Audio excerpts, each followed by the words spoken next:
All right, so now we're back with Andrew, manager of Little Island Comics, who is surrounded by books at this moment. Lots of shelves. So tell us a little bit about how Little Island Comics came about.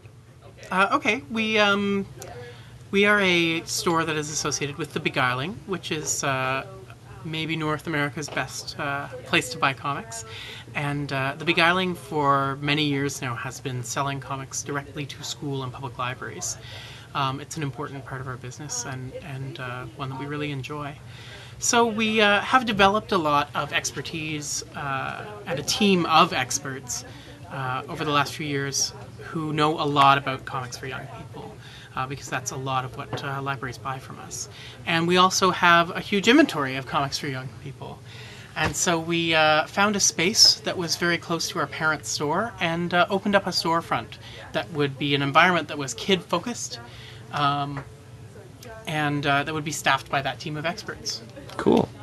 And so, why do you see this store as being, a lot of people have been talking about how this is the first comic book store or graphic novel store in North America, specifically for kids. Mm-hmm.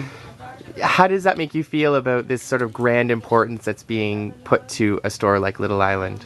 Well, I think we are grandly important. I think that there's, I think, a general perception that comics are juvenile, or at least some people have that perception. But the fact is, when you go into most comic stores nowadays, you're going to find stuff for sure, a wide range of ages, but a lot of stuff that is definitely adult.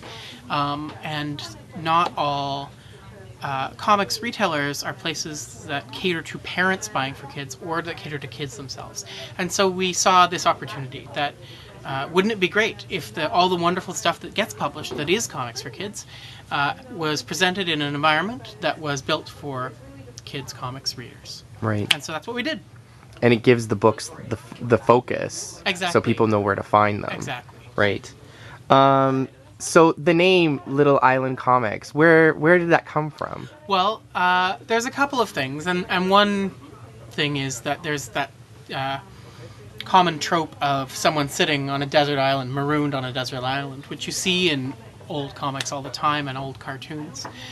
There's the idea of desert island books as well, the books that you would keep with you all the time. But the main thing really is that the most common mishearing of our parent store's name, The Beguiling, is The Big Island.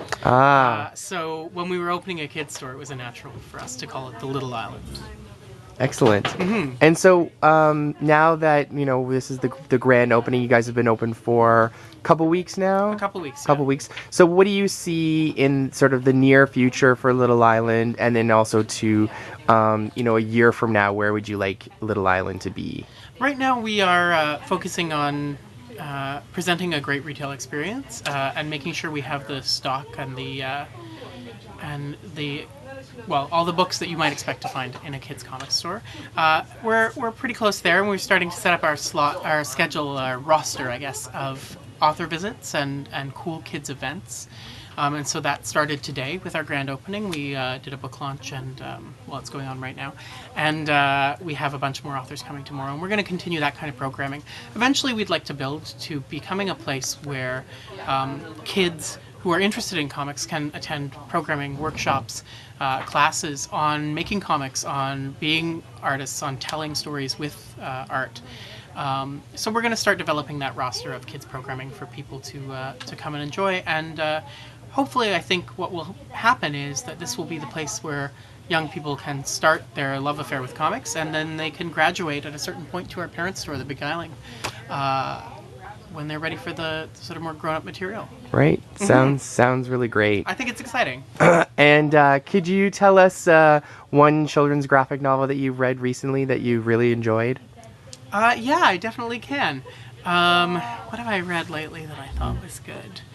What I read that has gorgeous art is Sita's Ramayana. It's these beautiful paintings that retell an ancient epic from India. I think that's a really cool book.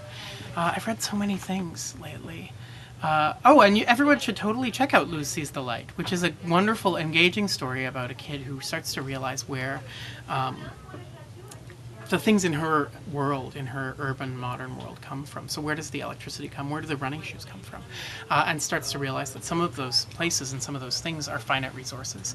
And so I think that's a really engaging Canadian story that can hopefully get some kids socially engaged as well as comically engaged. Cool. Great. Well, thank you very much, Andrew, and we wish you all the best with Little Island Comics. Thanks.